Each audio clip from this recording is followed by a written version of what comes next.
It's time for Mornings at 8 with Jonathan Mark on AM 1480 WLEA. Oh, yes, it is time for Mornings at 8, and it is Monday morning. Unmistakably Monday. You can't miss it. The beginning of the work week. Yeah, I know a lot of people work on Saturdays and Sundays, but still, Monday is sort of the beginning of the work week in a manner of speaking.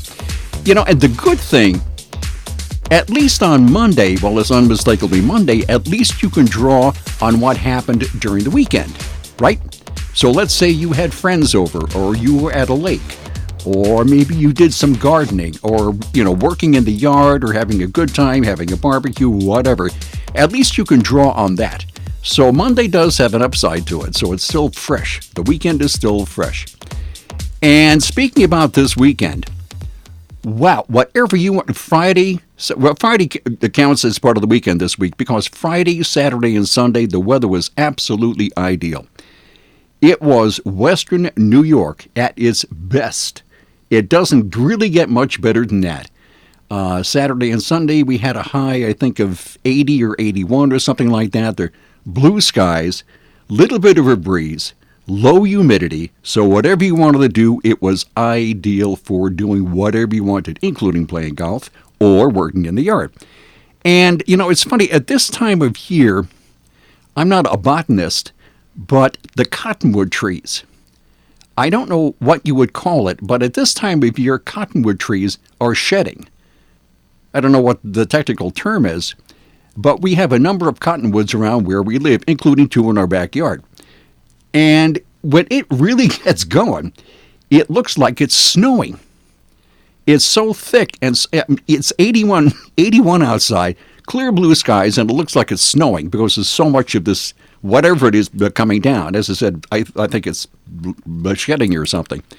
So that was that, and it was kind of interesting. A friend of my wife's was telling her Friday that as she was coming to work, the cottonwood things were coming down so thick that she had to have her windshield wipers on. I mean, in June. And so there you go. Now, we do have two very sad items in the news this morning. One was the passing of Dr. Byron Collins. And apparently he was very, very well loved in the area. He had been here for a long time. And I had the pleasure one time of meeting Dr. Collins. And this was back when I was kind of brand new here. It was 1971. Yeah, I was brand new here. And for some reason, I don't remember the occasion. Why did I go see Dr. Collins? I don't know. I just don't remember. My guess is it was probably an injury of some sort. That does happen occasionally. So at that time, his office was on Main Street. And as you're going east, it was on the left-hand side. And it was a private home. I guess maybe that's where he lived. I don't know, but that's where his office was. And he was I met the man only once, a long time ago. But he was the nicest guy. He had a wonderful manner about him, and he really cared. And if he could care about me, a stranger, the first time I've ever seen him, I can imagine how he was at other times. I mean, the guy was a really nice guy. That's too bad. And then the high school teacher, an English teacher, boy, that's got to be rough. Don Kohler. Don Kohler was a longtime high school teacher here in Hornell, and he too passed. So, I'm sitting here thinking that what it really comes down to, I guess, is how people remember you. It doesn't make any difference how much money you have or how much money you don't have, but it's how you make people feel while you are alive. And that's how people will remember you after you're gone. And nothing else really matters. I mean, I don't think anything else really matters, but that's what's important. And anyway, so there we have it. Now, I was looking for... Brian, did you ever have Don Kohler as a teacher? No, I did not, but he was a neighbor when we lived down on Maple Street. We lived 3 houses down from him, and all around, terrific human being. Good, nice. That's, I've heard the name Don Kohler a couple of times over the years, but, I've never heard anybody say anything ill about him.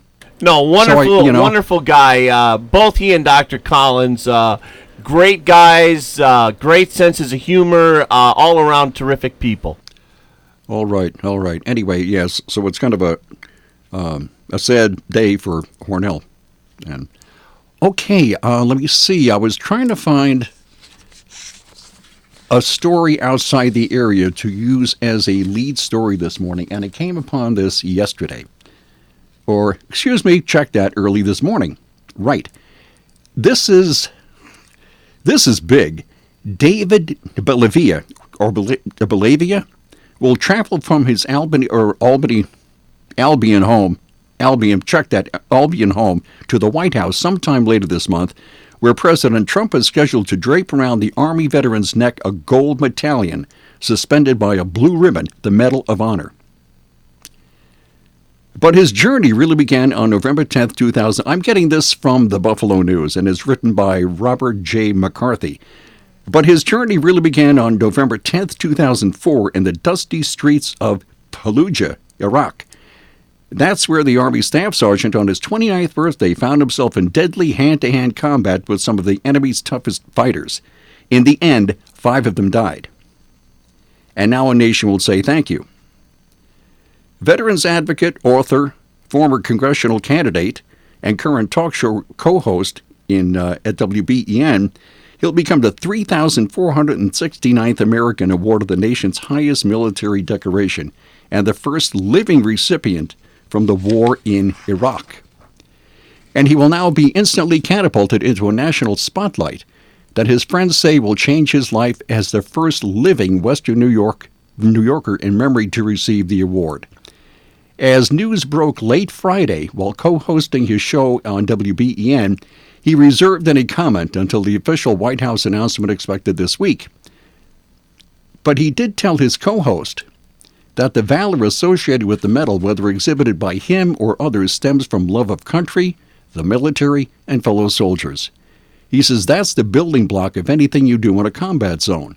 He says that love makes you do things you would not ordinarily do. He says, I am super proud of that part of my life.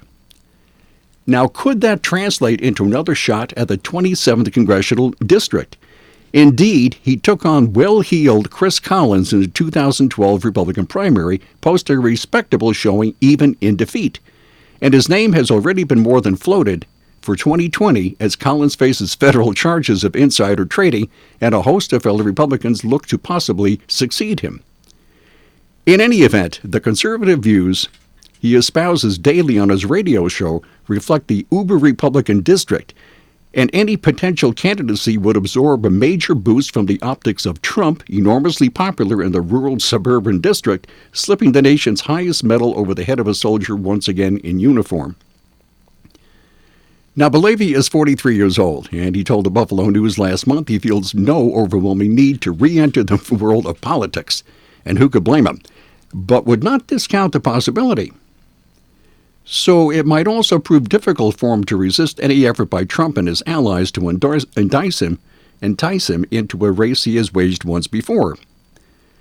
So, I don't know. Even if he foregoes another run for Congress, it is possible, however, that he'll still be thrust into the public arena.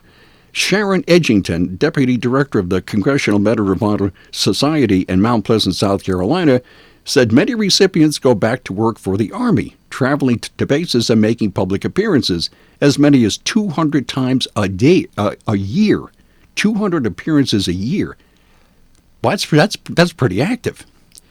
Anyway, now the Wlea's world may return to his Army days and the exploits which he turned into a critically acclaimed book, House to House, an epic memoir of war, published by Simon & Schuster in 2007 as the war in Iraq still raged.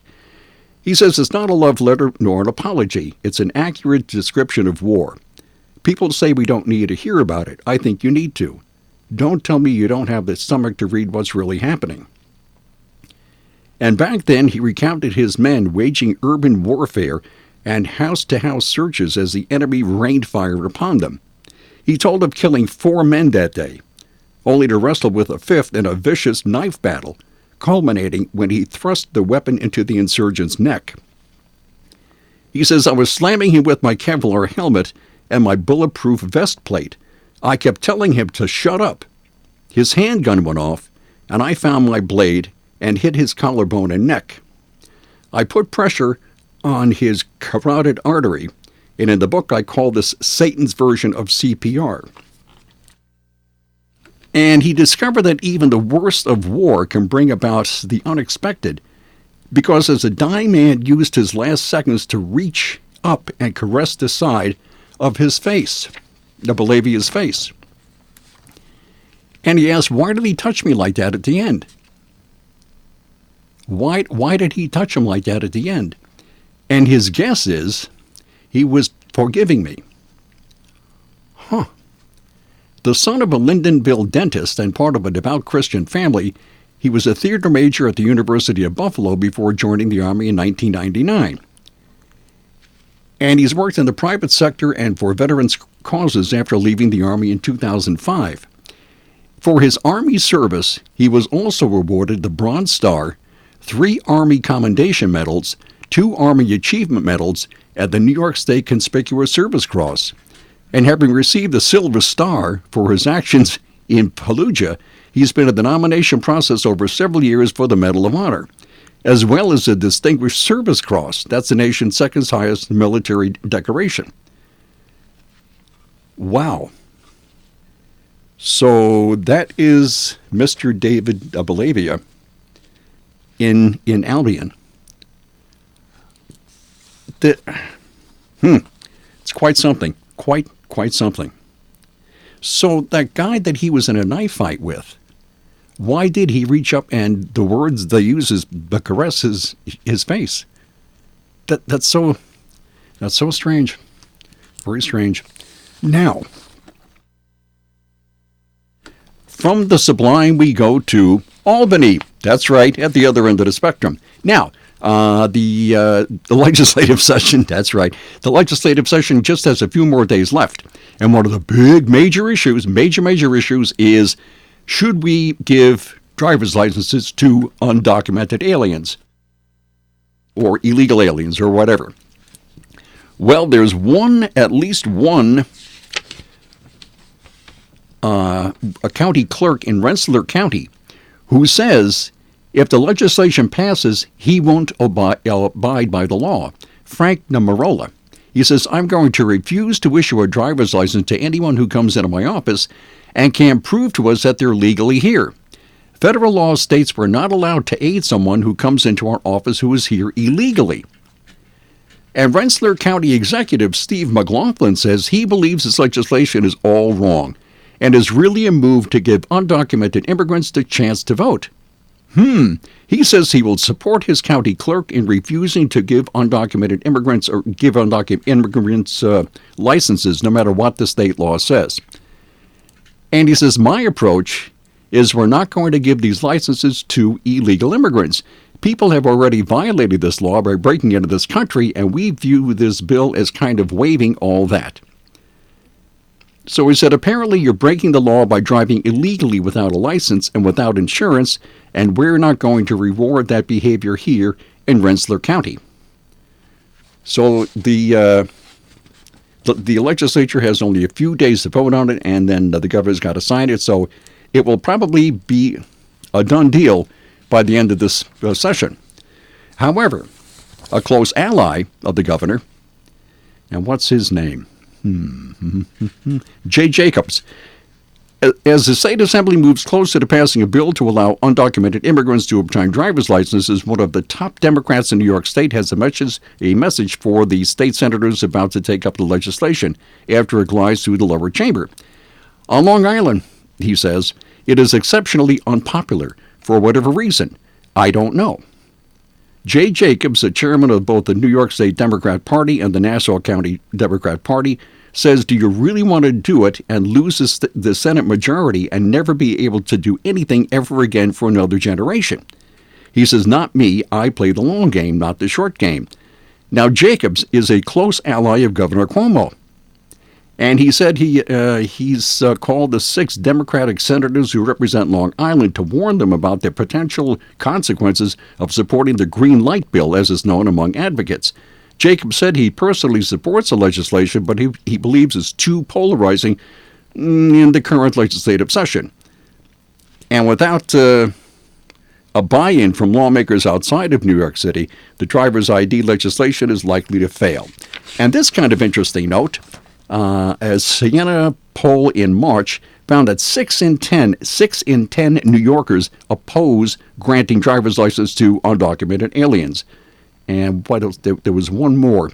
He said that a private poll that Jacobs, conducted showed that 8 in 10 on Long Island, 8 out of 10 people on Long Island are opposed to the legislation.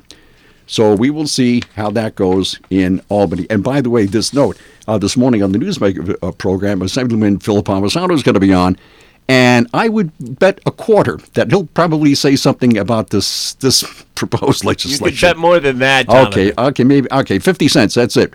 But he'll probably have some strong words to say about that. And wow. Okay, we're going to take a break.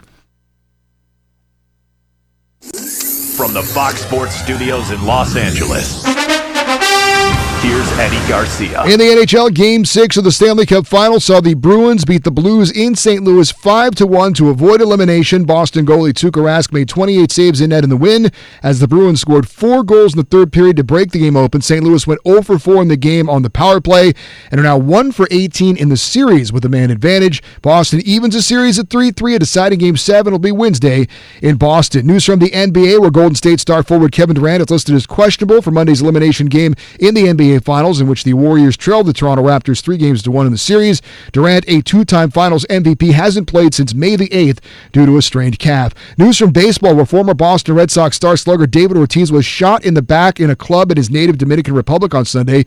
He is in stable condition following surgery and is expected to make a full recovery. The suspect is in custody, and there is no word yet on a possible motive. New to golf or seasoned veteran, you'll enjoy the casual, relaxed atmosphere of Vanderview Golf Course.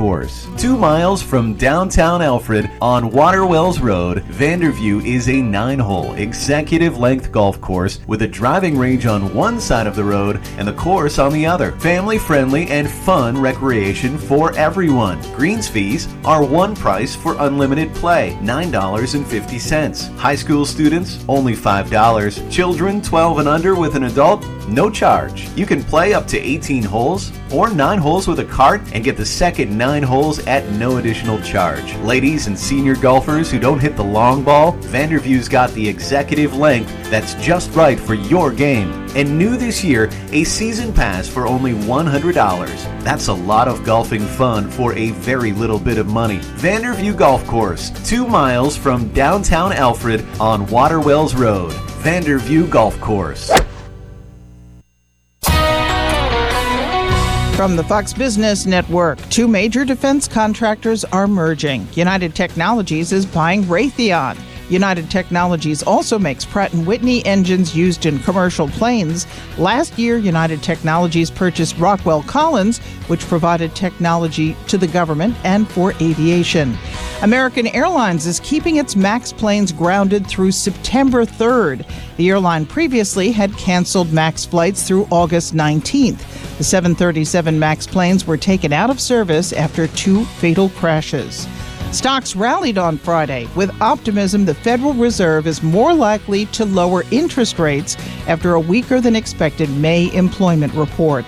The Dow was up 263, NASDAQ added 126, S&P up 29. With the Fox Business Report, I'm Jenny Cosola. You don't want to mess with the IRS. They have the power to garnish your paycheck, levy your bank accounts, and even take your home or business. That's all true. But thankfully, they're offering a way out. The Fresh Start Initiative. If you qualify, you could save thousands. The experts at Optima Tax Relief will fight to get you the best possible tax settlement, and they have an A+ rating with the BBB. Call Optima for your free consultation. Call 800-410-6744. 800-410-6744. Optima Tax Relief. Today at Simmons Rockwell Ford, receive up to $2,500 in Ford trade assistance with your 99 or newer vehicle trade. Now purchase a new 2019 Ford Escape SE 4x4, equipped with heated power seat, 8-inch touchscreen display, and alloy wheels with Ford trade assistance. Buy for only $21,999. Shop the Simmons Rockwell Ford dealership near you. Simmons-Rockwell.com. And we're back, but boy, we don't have a lot of time, do we? I went right through that break. I wasn't even thinking. I wasn't looking at the clock, and here we are. Well, I can tell you this. This is really important news. You know who Justin Bieber is? He's some we play him on Fun 92.1 all over the place. Oh, okay. Well, anyway, he's a pop superstar, it says here, and there's a picture of Justin Bieber. Okay, fine. So anyway, he has... Are these people crazy? Justin Bieber, using Twitter, has challenged Tom Cruise to an MMA fight or UFC, or these ultimate things where they get in this octagon thing and they beat each other up however they can. I wouldn't have done that. Holy mackerel. Okay, so it's going to be Justin Bieber, the pop superstar, versus Tom Cruise, an actor or something in some... Who does a lot of his own stunts and is probably in pretty good shape. Justin Bieber doesn't exactly look like a Hulk, okay? So I don't know about that, but it should be very interesting. Okay, fine. Hey, if you want to email me, please do. Studio1227@twc.com. Thanks. See you tomorrow. Bye.